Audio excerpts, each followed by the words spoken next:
Okay, so me again. This hat that I'm wearing now is my deposits. I'm assuming, is there anyone in the room that doesn't take a deposit? Oh, okay, 3 or 4. There's a few. Okay, but for those of you that do, you understand how it works. You've been doing it for years, correct? Okay, excellent. So let's move on the right way. Okay, so what do? I showed you that graph when we did the PRS. We cover the landlord life cycle, and my deposits is one of them. So it's all about deposit protection, quick and easy complaint handling. We have lots of guides and case studies on our website, so please feel free to go on there and have a look. They are free resources. If you can't find something, I'm happy for you to connect with me on LinkedIn and ask me if I've got any details on something. And if it's not there, I promise I will try and create something for you. But our dispute platforms are changing over the next year or two. Some of them have changed already. And we are very proud of our evolution. We've been going since 2007. So today, what I'm going to cover is negotiation. Okay, that's the key. I'd rather it, you would rather that it didn't come to us as a dispute, and you can negotiate end of tenancy costs. But if it does, we're going to look at adjudication as well, and what the best way of presenting a case is, how you can support your position in the best way, what evidence and how it should look, and no idea why that came up. And I've got some case studies if we have the time, but I'm mindful I have to finish at midday, I believe. So we'll see how we go. So it's basically the same process for both negotiation and adjudication. The difference is you should have all the documents there when you discuss it with your tenants. You need to know what the issues are, but you need to be able to break them down so that they clearly understand. The tenancy agreement is a good way of starting, but isn't the be-all and end-all. The check-in and check-out inventories are key. And there will always be other supporting evidence that is going to help you have a good conversation with your tenant or provide to the dispute services. We do look for, it's a 2-stage process. We're looking for breach and loss. Okay, so unless we can establish that breach at the beginning, we're not going to even consider the cost because there is no point. It's not, the landlord hasn't proven his case. And you have to remember, of course, that the tenant's deposit is the tenant's money, no matter who's holding it. And fair wear and tear, we're going to discuss because that's always an issue for a lot of people. So when you're negotiating, you want to achieve the right results. You want a solid and permanent settlement, okay? So while we're here to talk about end of tenancy, these things happen during the tenancy as well. So some things happen. There might be a leak or something. But so actually your negotiation skills are necessary throughout a tenancy. And if you're doing marketing at the beginning, you need them at the beginning too. It's going to save you time if you negotiate. You really don't want to have to provide all the evidence to us in hard copy if you don't need to. It does take time. It elongates the case, the length of the case as well, because we have to give everybody a certain number of days to provide their evidence. But it does also keep your relationships intact if your negotiation skills are good and you can get the tenant to understand. But there is an element of you need to play your part as well. So what should you do when you negotiate? Make sure you've got everything ready and in place. Oh. Show empathy, not sympathy. So when you're listening to them, understand what they're saying, even if you disagree with it, and give them the time they need to say what they need to say. Because by interrupting them, you're just going to elongate that process and frustrate it even more. Be open-minded. It's recognizing that being open-minded and being willing to be swayed by something or a position you hadn't considered is a strength, not a weakness. And that's key to negotiation. So you can be confident, you can be decisive, but you need to be objective and you need to show empathy. So facts say that actually doing a negotiation face-to-face is actually the best way, because everybody gets to see and hear. You've got the whole package when you're negotiating with somebody face-to-face. What you shouldn't do is start until you're fully prepared. Don't delay dealing with issues. So if something does happen during the tenancy, deal with it at the time. Because if other issues build up after that, your deposit may not cover what that one issue will be, what's needed to deal with that one issue. So where you can, during the tenancy, anything that happens, sort it out at that point. Never use a take it or leave it approach, because we see cases where landlords or agents have added things on because the tenant didn't agree to one issue, and that's not looked on very favourably. Okay, so just deal with what you need to deal with, start as you mean to go on, and don't add things as you go as well. Don't threaten or promise what you can't deliver. It's amazing how many emails we will see when we're dealing with disputes that actually has quite an aggressive tone to it. It may come from the tenant, may start from the tenant, but shouldn't be mirrored by what an agent or a landlord does. Never get personal, whether you're taking phone calls on behalf of a letting agent or as a landlord yourself. A tenant will feel backed into a corner and they come out fighting. So don't mirror it and don't get personal. And don't refuse to discuss it at all. That's something we see across the board when we're handling disputes, where an agent or landlord just sort of says, well, I'm not discussing this anymore. Take it to the dispute services. Okay. Oh, sorry. Somebody with a number plate VE62LFA. Can you move your car, please? Don't seem to be in the room. Nobody's moving very fast anyway. Okay, so we talk about carrying out, who carries out their own inventories here? Quite a large proportion of people. Do you think about your own safeguards when you're doing it? Yeah, it's really important. It's something that came into my space recently. Sort of understanding what you're doing and where you're doing it is really important. So do you actually know the area you're carrying out your inventories in? Is it quite safe? Are you aware of your surroundings? Be aware of using your mobile. We all know and read in the papers how easily mobiles are being stolen these days by people on bikes and walking around. So just be very aware of your surroundings. And also be aware of any red flags you pick up in the property. If you're doing it on behalf of an agent particularly, you may want to make the landlord aware. And as landlords, you also need to be aware whether it's a cannabis factory or being used for businesses that shouldn't be done in the property. And making the landlord aware of what their property is being used for is really key.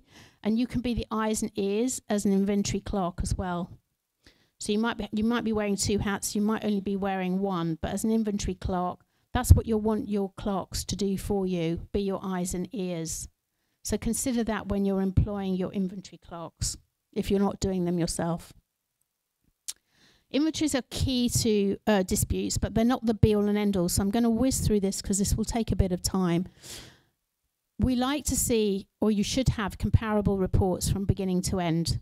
You need to be able to show and negotiate with your tenants the differences from start to finish. So the format should be the same. The description and photos should be the same. Okay, make sure you use the same language at the beginning and the end. It's really key. We see sometimes properties with inventories where you have bedroom 1, bedroom 2, bedroom 3, and then a checkout would say front bedroom, rear bedroom, and when the decor is all the same, the beds are all the same, it's very difficult for us sometimes to differentiate between the rooms. So just make sure the language is mirrored from beginning to end.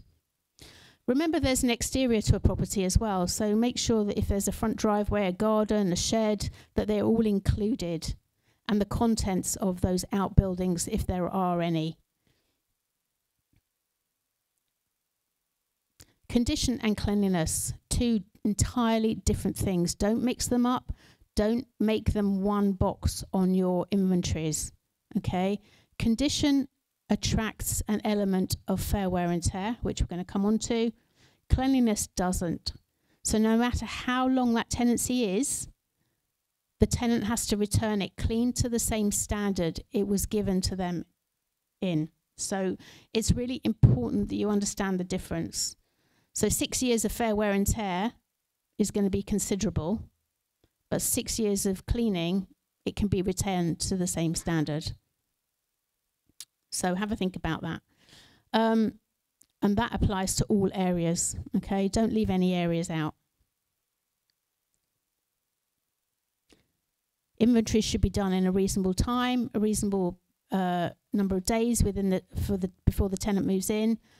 Arguably only a couple, but make sure the tenant actually gets to see the report and has the opportunity to comment on it. That's the really important thing, okay? That there is open and transparent, full disclosure, if you like, in the legal sense, with your reports. So they have the opportunity to say anything. And smells with a question, that's an interesting bullet. How many of you include a line about smells in your inventories?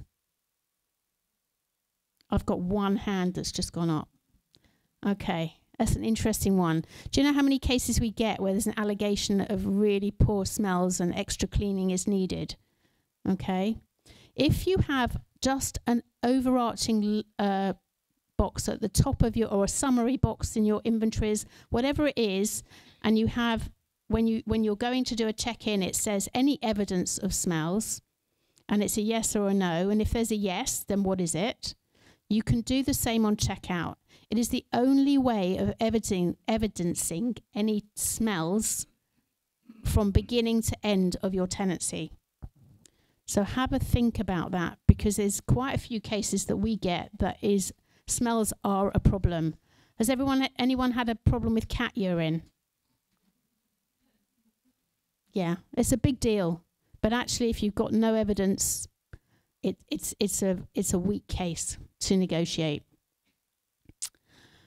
So why should you do inventories? If you don't have one, obviously you've got nothing to use a comparison for when you come to the end. You're going to have limited success.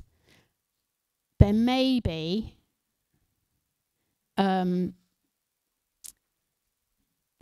one or two exceptions to that. A tenant may make an admission to causing the problem, in which case you're going to get some costs. Okay, whether you can negotiate on having no inventory on what the condition of that thing was like at the beginning may be a problem, but you should be able to get costs.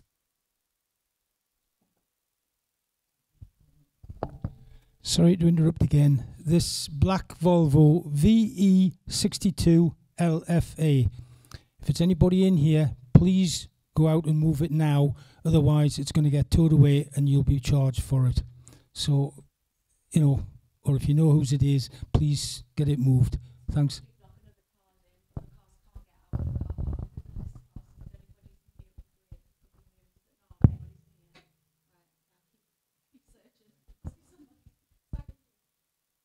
They've gone on holiday.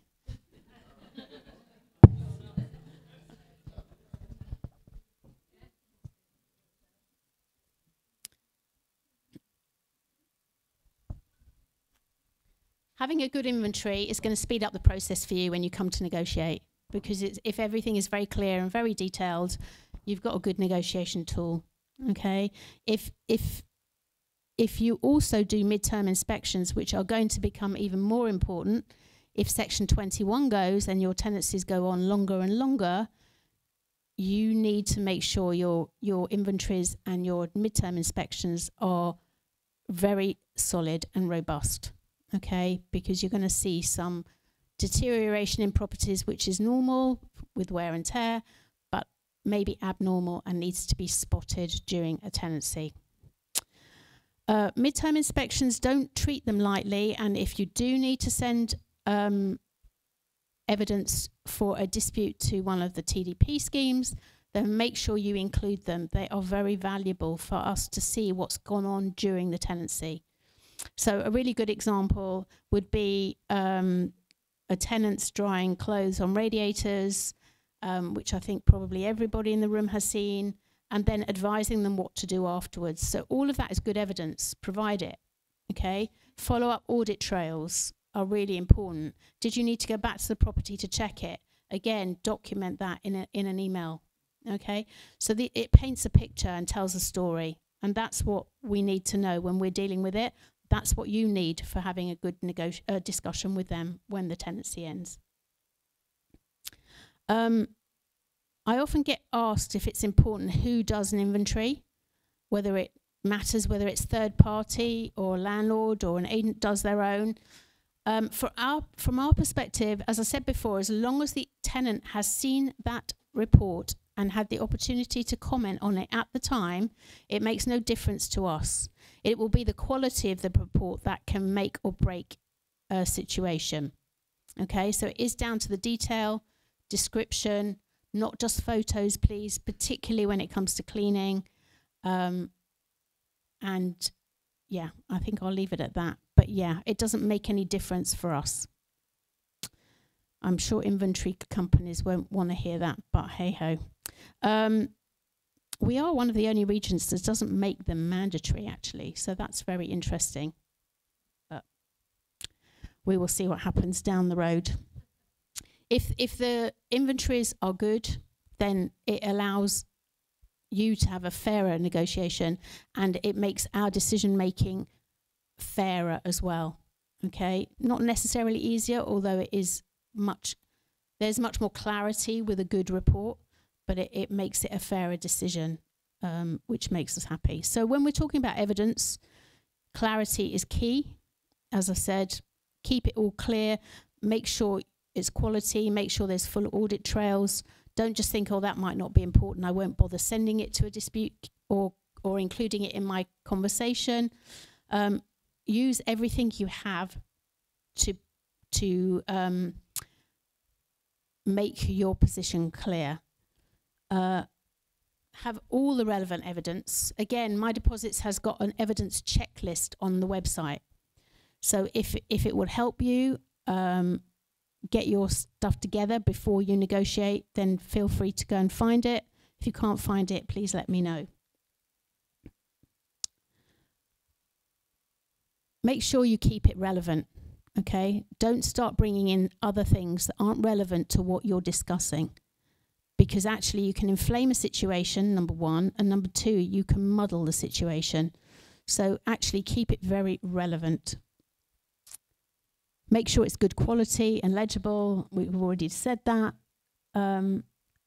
Keep your explanation and your discussion separate to the calculation, but make sure you can show how you've calculated your proposal for any costs.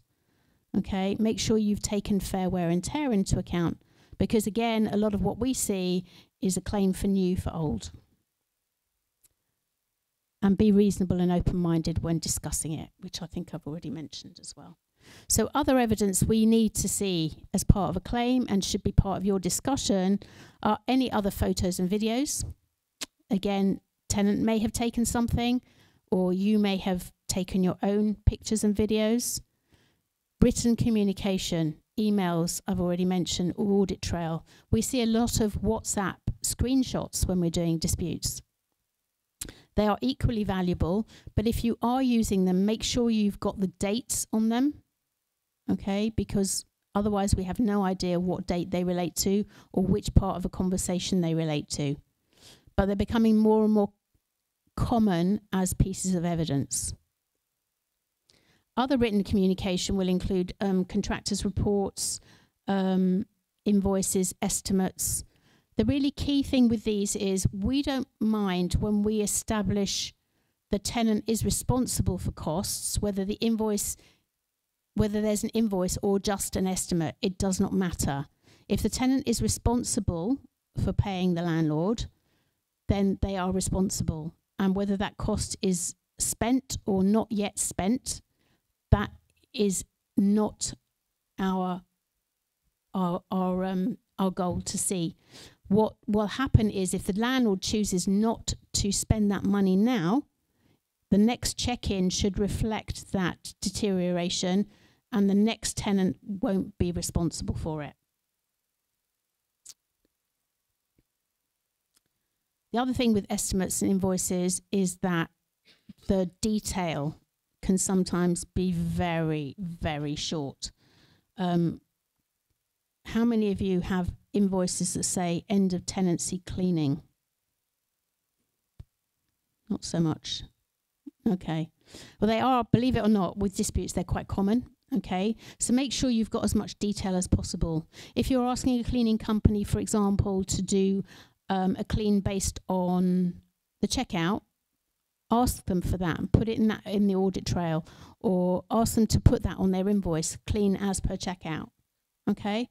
So any level of detail, if you use a job sheet, provide that in evidence or use it when you're negotiating. So all these things are really good pieces of evidence. Fair wear and tear, again, we see lots of claims. You cannot claim new for old from your tenant. There's always going to be an element of wear, even if the tenancy is only 6 months long. Okay, something is not going to be new after 6 months. So it will depend on what it is, but there is always going to be wear and tear. So the criteria we start with will be the age of the item. Do we have the invoice to know how old it is? Is it written into an inventory? The chances are no.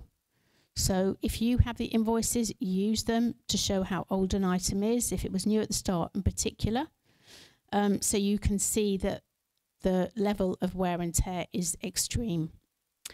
The quality of the item, again, unless it's written into an inventory or you have an invoice, is something we don't know. And one of the most frustrating claims that we have will be carpets and decor, because as you all know, carpets can have a myriad of quality to them. And even paints, funnily enough, quality of paint is quite extreme. So again, we don't necessarily have all the details that we need when we start. What is the lifespan of your items over in your property? So does that depend on quality? Does it depend on the number of occupants? Generally, our starting point for things like carpets and decor will be 5 years. Okay, but student properties, not 5 years. Okay, that can be swayed by an inventory. So if we have got information on how old it was, or it looks in excellent condition at the start, almost new, then that timeline could extend.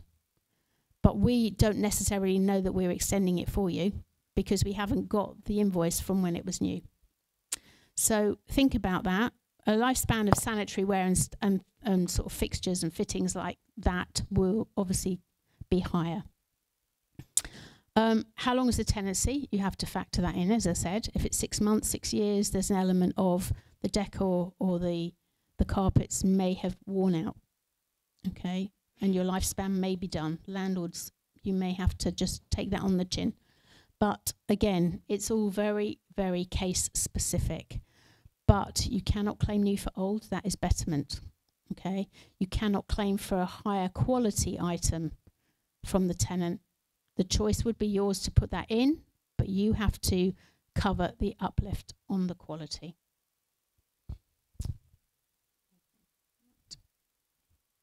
Okay, have I got time for a couple of case studies? Okay, so I know it might not be easy for you to see at the back. I'm not sure if it is. I've made them as big as possible. So here we have a hob on check-in. Can you see it at the back? Okay. It looks fairly good quality. Can you see the checkout? What do you think? Complete replace. Yeah. Is the tenant going to be responsible for the whole thing? Some yeses, some no's in the room. Remember wear and tear.